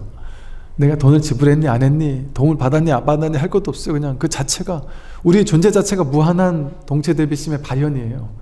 여러분의 존재 자체가 무한한 자비를 이미 펼쳐내고 있는 거예요. 나도 내가 할 수 있는 내 일을 하나를 하는 걸 통해 세상을 돕고 있잖아요. 나는 세상을 돕고 있고 세상은 나를 돕고 있어요. 돕는다는 생각도 없이 돕고 있어요, 사실은. 존재 자체가 그대로 완벽한 부처의 동체 대비심을 완전히 쓰고 살고 있는 거예요, 우리가. 이미 완전한 거예요. 그러니 뭐 한다, 쓴다 이런 생각할 필요도 없죠. 이렇게 하는 것이야말로 법화경을 참으로 수지하는 것이니 무한한 오랜 세월 동안 경을 손에서 놓지 않는 것과 같고 밤낮으로 생각하지 않는 때가 없는 것과 같다. 법다른 가르침을 받고 뛸 듯이 기뻐하며 개송으로 찬탄하며 말했다. 법화경을 3000번 외웠지만 조계의 한마디 말씀은 없었다. 조계 해능 대사를 얘기하죠. 출세간의 뜻을 밝히지 못하면 다생의 미친 짓을 어찌 쉬겠는가. 이 공부를 해서 출세간법을 딱 드러내지 못한다면 다생의 이 미친 짓이죠. 분별 속에 빠져 사는 것. 그걸 언제 쉬겠느냐. 양이나 사슴이나 소가 끄는 수레를 방편으로 시설하여 처음 중간 끝까지 잘 드러내었지만 누가 알았으랴. 불타는 집속이 원래부터 법 가운데 왕이었음을. 내가 온갖 뭐 기도, 연불, 독경, 무슨 뭐 교회도 갔다 성당도 갔다가 뭐 마음 공부도 했다가 무슨 온갖 무슨 명상단체도 가입했다가 막 온갖 공부하면서 온갖 양, 소, 사슴이 끄는 수레를 방편으로 삼아 공부해 왔단 말이에요. 근데 누가 알았으랴. 불타는 집 속이 지금 이 중생세간의 이 괴로운 이대로가 그대로 원래부터 법왕이었단 말이에요. 법 가운데 왕이었단 말이에요. 이대로가 우리가 본래 부처였음을 어찌 알았겠느냐. 해능대사께서 이러셨다. 지금부터 그대는 가히 경을 외우는 스님이라고 할 만하다. 법달은 이로부터 깊은 뜻을 깨달았고 경 읽는 것도 버리지 않았다. 이 법달은 깨닫기 전에 법화경을 늘 매일같이 독송하던 스님이었어요. 근데 깨닫고 나서 그냥 그대로 경 읽는 것도 버리지 않았다. 그냥 그대로부터 계속 읽는단 말이에요. 읽어도 그만 안 읽는 것도 그만이라는 사실을 알면서 읽는 거예요. 그 다음은 이제 지통비구예요. 지통스님은 수주의 안풍 사람이다. 처음부터 능가경을 1000번 넘게 보았지만 삼신과 사지를 이해하지 못했다. 이에 육조 스님을 찾아가 절을 올리고 그 뜻을 여쭈었다. 대사께서 말씀하셨다. 삼신의 청정법신은 그대의 본성이고, 이제 삼신과 사지라는 말이 능가경에 이제 나오는데요. 삼신 유식불교 유식사상이라는 곳에 삼신과 사지가 나와요. 삼신은 세 가지의 몸 신자를 써서 부처님의 세 가지의 몸을 얘기해요. 앞에서 나왔던 거예요. 청정법신, 그리고 원만보신, 천백의 화신, 법신, 보신, 화신, 삼신을 얘기하고요. 또 이 사지라는 건 뭐냐면, 사지는 네 가지 지혜를 얘기하는데요. 이 뒤에 나와요. 나올 때 제가 설명을 해드릴게요. 이 삼신의 청정법신은 그대의 본성이고, 법신이 여러분의 본성이에요. 원만보신은 그대의 지혜이며, 보신이 바로 나의 지혜를 보신이라고 하고, 천백억 화신은 그대의 행위다. 만약 다시 말하면 불법승, 법신보신, 화신, 삼신이 그대로 자기라는 얘기예요.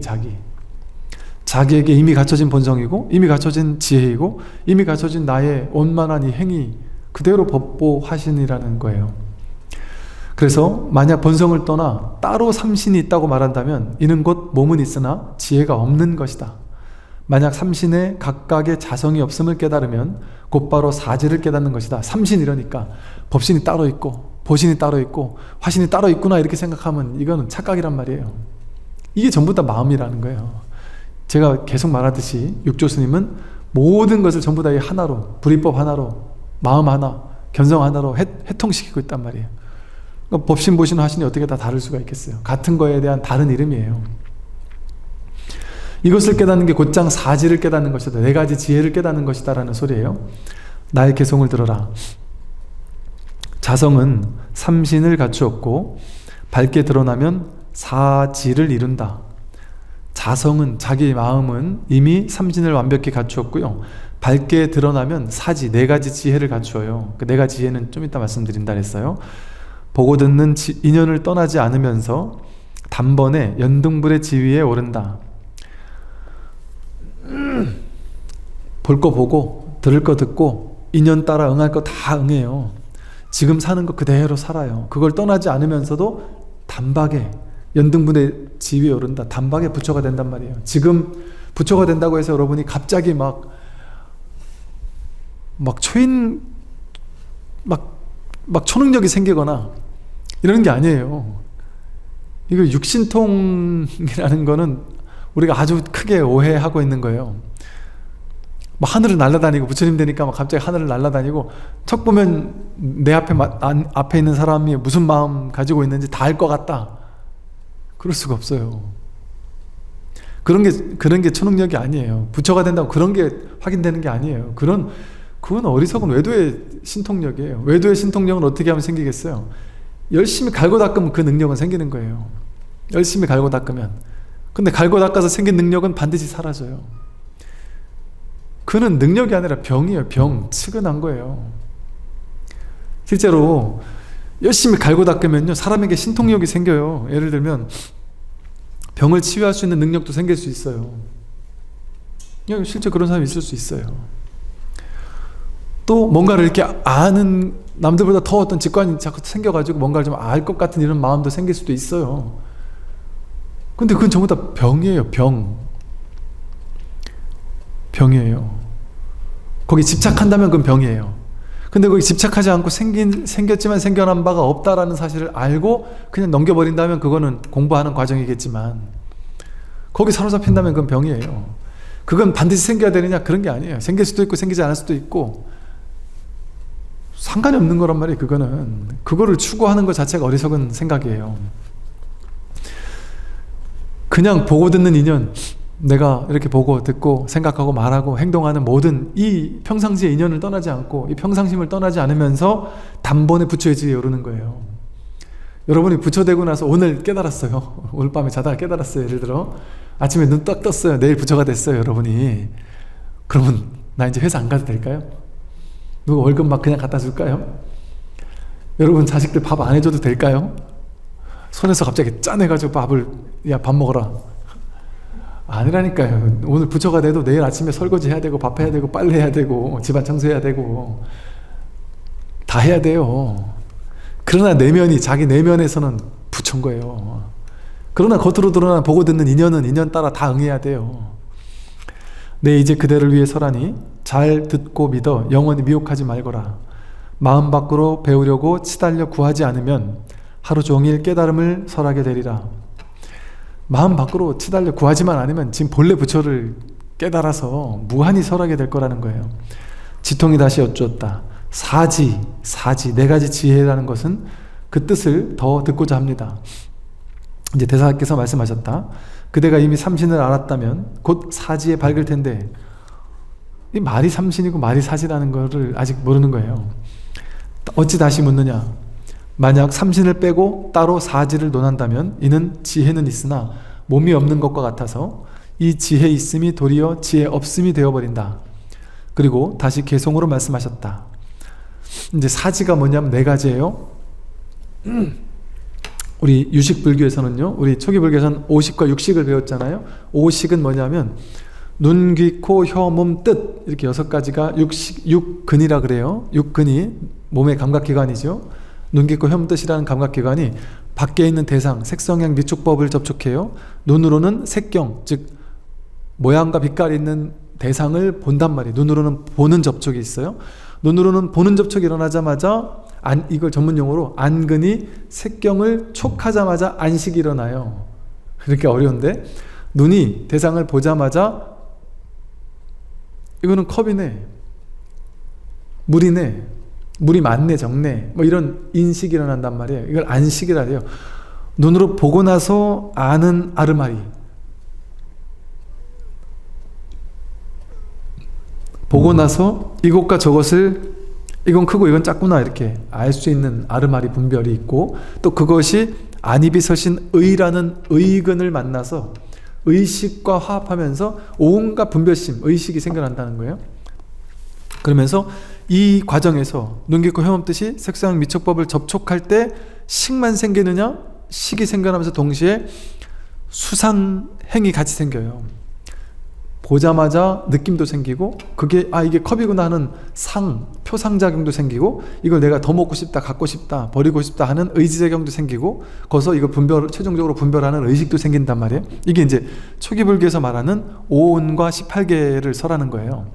근데 이것이 이제 유식 불교로 가면 좀 더 확장이 되어요. 그래서 눈, 귀, 코, 혀, 몸, 뜻이라는 육식이 있잖아요. 눈으로 봐서 아는 의식, 귀로 들어서 아는 의식, 코로 냄새 맡아서 아는 의식, 입으로 맛봐서 아는 의식, 감촉을 느껴서 아는 의식, 생각으로 해서 아는 의식, 이게 육식까지 6개의 의식이 있단 말이에요. 그래서 전오식, 안, 입이, 설, 신까지를 전오식이라고 하고요. 육식이라고 하고요. 지금 제가 지금 이거 11월까지 이걸 마쳐야 돼서 좀 빨리빨리 나가고 있는데 자세히 이해가 안 되는 분들은 반야심경 강의 같은 것들을 보심으로써 이 교리는 좀 더 보충하시길 바랍니다. 이렇게 60가지가 있는데 유식불교에서는 무엇을 얘기하느냐 하면 이 60가지 있다라고 했는데 이제 부파불교에서 논사들이 가만히 연구를 해보니까 60가지는 있다고 하는데 인도는 바라문교에서는 윤회를 한다고 다들 믿고 있잖아요. 근데 부처님은 그 윤회를 다들 믿고 있으니까 그래 알겠다. 윤회, 너희들 윤회 알지? 윤회를 하는 것은 괴로운 거 아니냐? 괴로움의 수레바퀴를 도는 거 아닙니까? 그러니까 윤회에서 벗어나는 게 해탈입니다. 그래서 윤회에서 벗어나라는 얘기로 이제 해탈을 설명했단 말이에요. 그러니까 이제 윤회를 한단 말이야? 이렇게 부파불교 논사들은 배운단 말이에요. 그러니까 윤회를 하려면 내가 이 의식이 쌓인다 그랬잖아요. 의식이 이렇게 쌓이니까 안입에 서신 의라는 의식이 쌓여가지고 내가 나쁜 짓 한 것 악업으로 쌓이고 좋은 짓 한 거는 선업으로 쌓이고 이렇게 온갖 말하고 생각하고 행동한 것들이 쌓여가지고 업을 이룰 거 아니야. 그럼 이 업이 내 안에 어딘가에 저장돼 있을 거 아닌가. 저장돼 있어야만 그게 다음 생으로 윤회할 거 아니냐.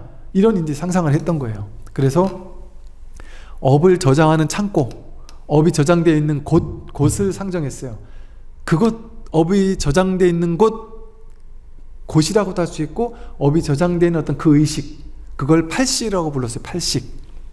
8번째 의식이라고 불렀고 그걸 7식이라고 안 하고 8식이라고 한 이유가 업이 내 안에 이렇게 쌓여 있어서 어떤 뭉뚱그려져 있는 어떤 의식으로 저장되어 있단 말이에요. 근데 이 의식으로 저장되어 있으니까 이것이 내 안에 쌓여있는 업의 저장 창고잖아요. 그러니까 이 업에 따라서 내 업이 어떤 업이 모여있느냐에 따라서 내가 착한지 못됐는지 하는 정체성이 형성되겠죠. 선업을 많이 쌓은 사람은 선업이 여기 많이 저장됐을 거 아니에요. 그러면 이걸 보고 선업이 많이 저장되어 있는 걸 보고 또 여태까지 내가 선한 행동을 많이 하는 걸 보고 그것을 보고 나는 착한 사람이구나 하는 정체성을 나로 삼을 거 아니에요. 자기로 삼을 거 아니에요. 그 기억, 이 업의 기억을 보고서는 나구나 이렇게 생각한단 말이에요. 또 내가 여태까지 살아온 인생이 머리가 똑똑했으면 나는 똑똑한 사람이야 이런 자기를 만든단 말이에요. 즉 이 팔식이 생겨나고 팔식을 보고서는 이런 정체성이 나야 라고 여기는 자아집착식이 생겨요. 자아집착식. 자기라는 관념을 근원에서 만드는 의식이 생긴단 말이죠. 그 자기라는 관념의 의식, 그걸 칠식이라고 불렀어요. 칠식. 그걸 말라식이라고 불러요. 말라식.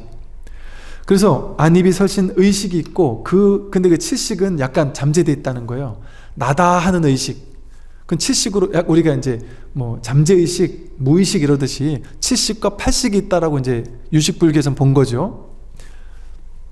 칠식과 팔식이 있다라고 이렇게 보고 해석을 했단 말이에요. 유식불교에서.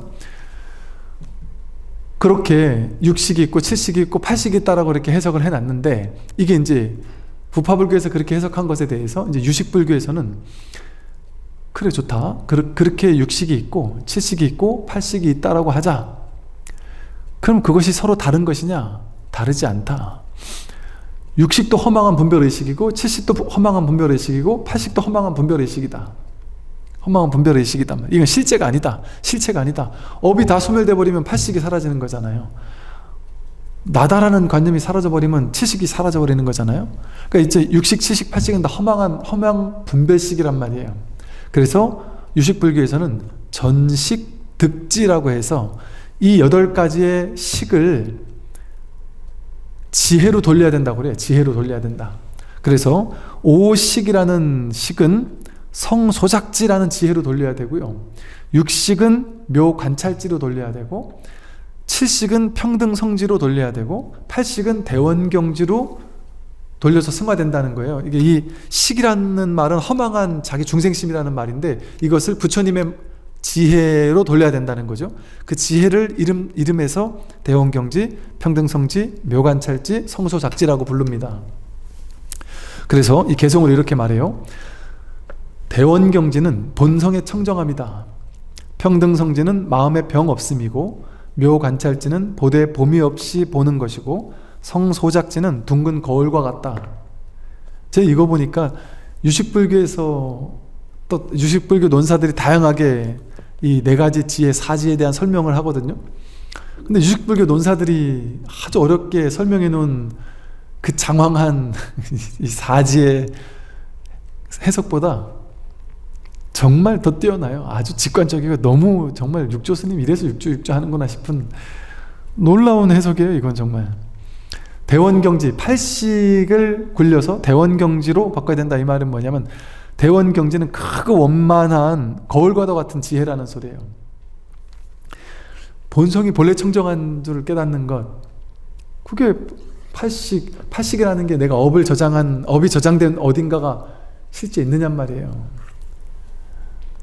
실제 그런 게 따로 없어요. 그게 본래 따로 없구나라는 사실을 깨닫는, 그래서 본성이 본래 청정하구나 하는 것을 깨닫는 거예요. 그러니까 이 대원경지와 평등성지와 묘관찰지, 성소작지가 다르지 않아요. 같은 거예요. 같은 거. 왜 그럴까요? 5식, 6식, 7식, 8식이 따로 없어요. 허망 분별심이에요. 그냥. 근데 분별은 나누고 쪼개는 걸 좋아하니까 5식, 6식, 7식, 8식 막 따로따로 나눈 거예요. 그냥 의식이, 생각이. 이게 다 따로 없어요. 그냥 허망한 인연 따라 생겨나는 거지. 그러니까 이것을 지혜로 돌려봐야 사실은 하나, 이 대원경지, 평등성지, 묘관찰지, 성소작지를 한마디로 하면 뭐냐면 반야지혜예요. 금강경식으로 말하면 반야지고, 무분별지고 무분별지. 그러니까 이게 결국 다 같은 말이라는 소리예요. 그러니까 대원경지는 꼭 본성이 청정하다라는 걸 대원경지라고 한다. 평등성지는 마음에 병 없는 거다. 왜 그래요? 칠식이라는 것은 자아집착식이라 했잖아요. 내가 있는 줄 착각해서 자기라는 거에 집착하는 게 칠식이잖아요. 자기라는 집착이 병이 있는 거예요. 자기라고 집착하니까 그 집착심, 내가 있다라는 생각, 그게 병이에요. 그게 병이 없어지면 내가 없어지니까 남도 없어져요. 나와 남이 둘이 아닌 완전히 대평등한 지혜가 생긴단 말이에요. 그러니까 평등성지라고 이름을 붙였던 거죠. 그리고 육식은 아르마리 분별심이거든요. 우리가 알고 있는 온갖 분별심. 우린 보자마자 분별하고, 듣자마자 분별하고, 생각하자마자 분별한단 말이에요. 그런데 묘관찰지, 묘관찰지는 보되 봄이 없이 보는 것이다. 보긴 봐요. 중생도 보고 부처도 보죠. 근데 중생이 보는 건 중생은 이걸 보고 나서 좋다 나쁘다 옳다 그르다 분별해서 보는데, 묘관찰지를 보면 묘하게, 왜 묘하다 그랬어요? 관찰하긴 관찰하는데 보긴 보는데 묘하게 봐요. 왜 묘하냐면 보는데 보는 것도 아니고 안 보는 것도 아니에요. 보되 봄이 없이 본단 말이에요. 집착 없이 본단 말이에요. 판단할 거 다 하고 분별할 거 다 하는데 거기에 얽매여 집착하지 않아요. 그 본성이 공하다는 사실을 깨닫고 있으니까. 그러니까 봤는데 본박 없이 보는 거예요. 그게 묘관찰지다. 그리고 성소작지는 둥근 거울과 같다. 오식이 눈으로 보고, 귀로 듣고, 코로 냄새 맡고, 입으로 맛보고, 몸으로 이렇게 감촉을 느낀단 말이에요. 근데 사람들은 눈으로 보고 나서 이거는 컵이고, 이거는 컵받침이고, 이건 시계고, 뭐 마이크고, 이런 식으로 해석 분별한단 말이에요. 근데 이 성소작지는 둥근 거울과 같다. 마음을 깨닫고 나면 눈으로 보는데, 중생은 눈으로 보고 나서 분별하는데, 성소작지를 깨닫게 되면 눈으로 보는데 둥근 거울처럼 본단 말이에요. 어떻게 하는 게 거울처럼 보는 거예요? 분별하지 않고 그냥 비추는 거예요.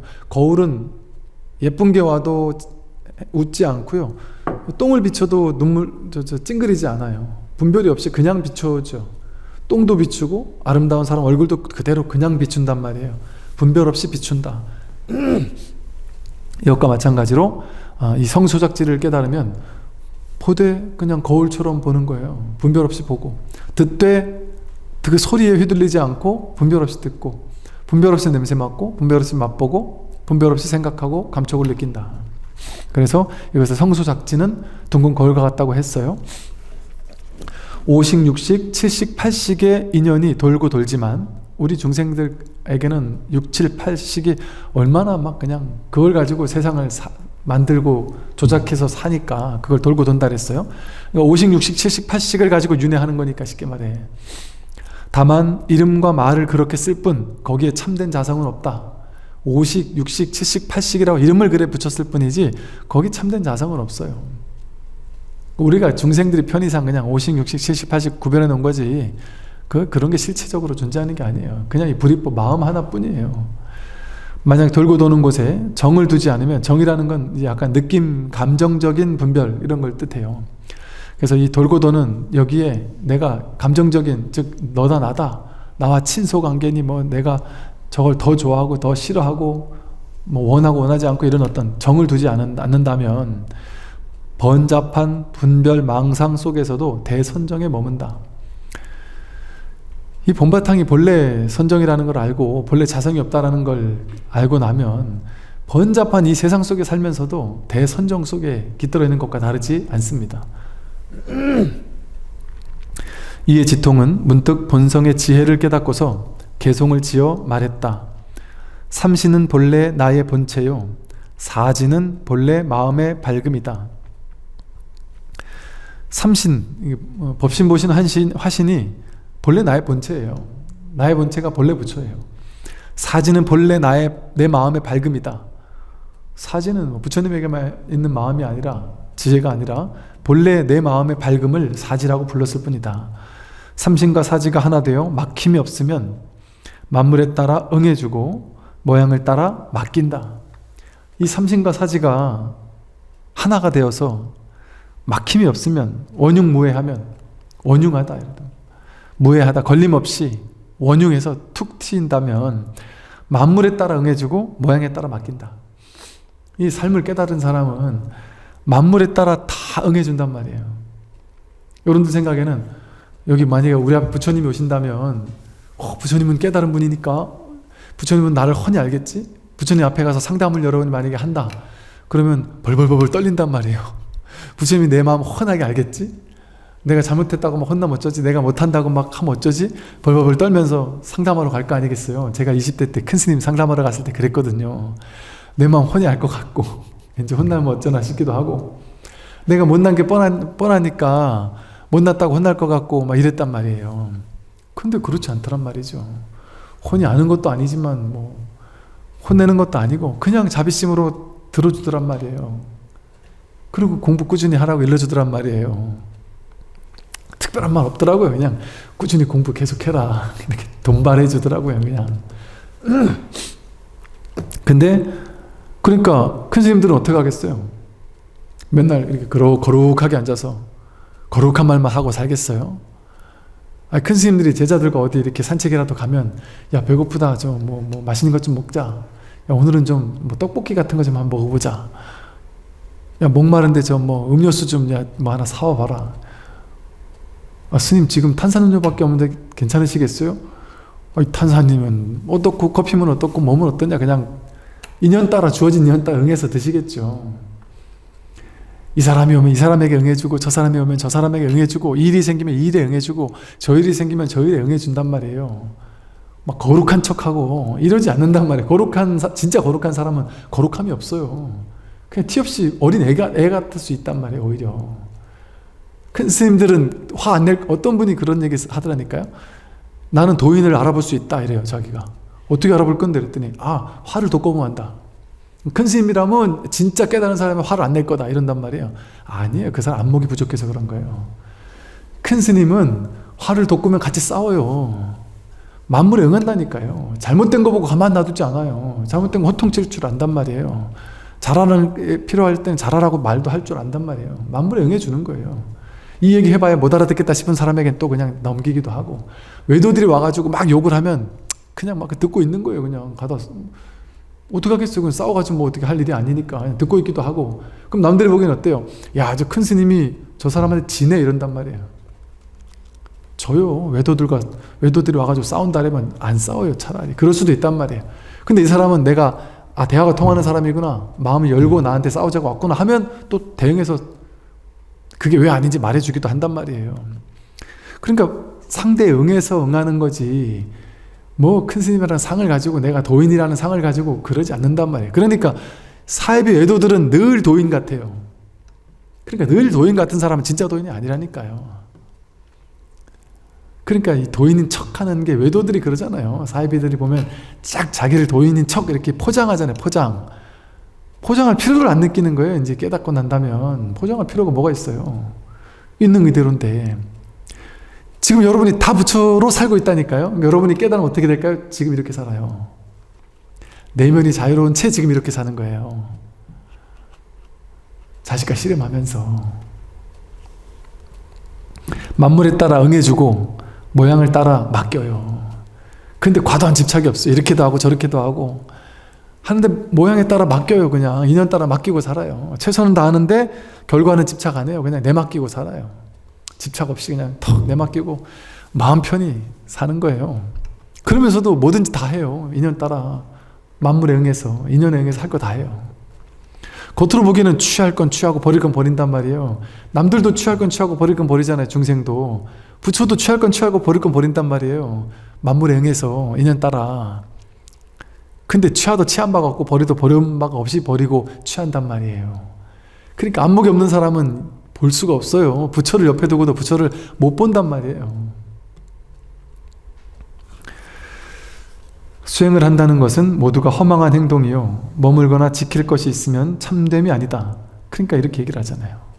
수행을 한다는 것은 모두가 허망한 행동이다.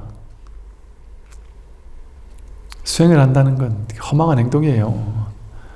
물론 뭐 방편으로는 그렇게 할 수 있어요. 왜? 우리 중생들이 방편을 쓰지 않을 수 없을 정도로 너무 분별에 오염되어 있으니까. 예를 들어 저 유치원 초등학생 정도의 의식이 방편으로 한 중학생, 고등학생쯤까지는 와야 이 공부를 좀 할 수 있으니까, 그 정도까지 너무 분별에 막 사로잡혀 있는 사람에게는 야, 너 도저히 안 되겠다. 본문 듣는다고 넌 안 되겠다. 잠깐 명상이라도 좀 해라. 염불이라도 좀 하고 독경이라도 좀 하고 마음을 좀 고요히 하세요. 그러니까 마음이 조금만 고요해지면은, 지금 막 화가 나서 막 죽겠는 사람에게 막 바로 법문해봐야 들리겠어요? 잠깐 화 좀 가라앉히고 잠깐 화를 좀 지켜보는 명상을 좀 잠시 좀 해보세요. 그러고 법문 들으세요. 이게 입정하는 거잖아요.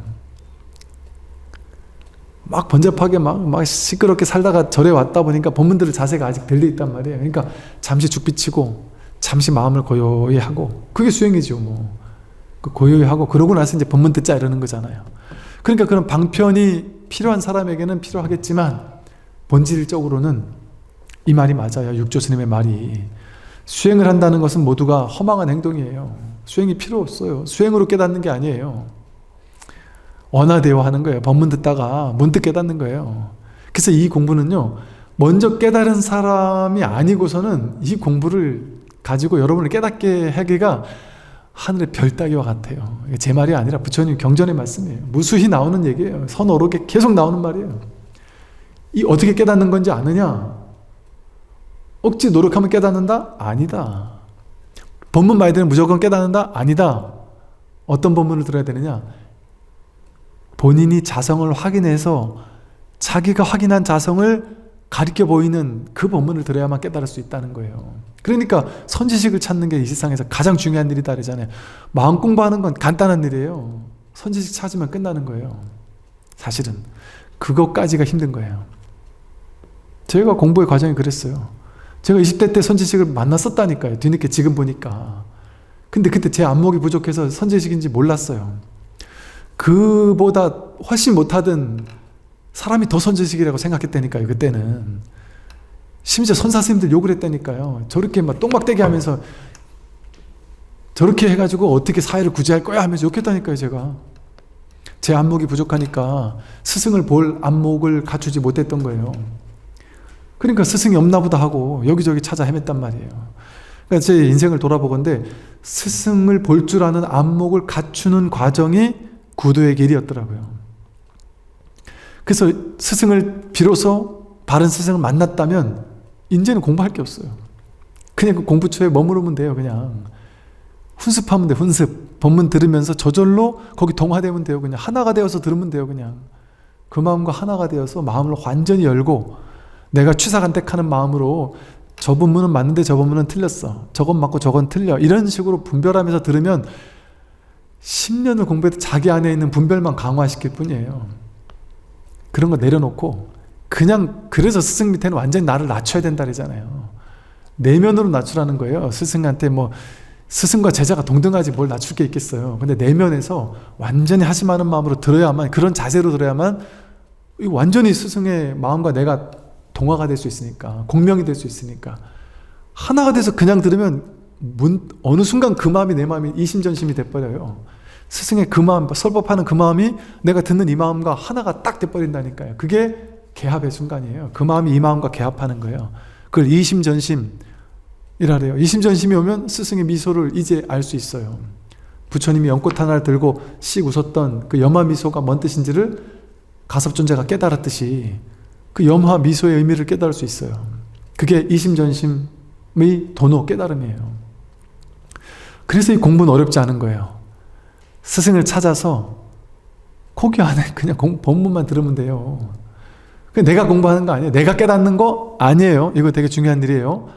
내가 깨닫는 게 아니에요. 나는 그냥 발심해서 스승 찾고, 스승 찾았으면 스승의 회상에서 법문을 들으면 그거밖에 할 게 없어요. 그럼 공부는 저절로 되는 거예요. 난 마음만 열면 돼요.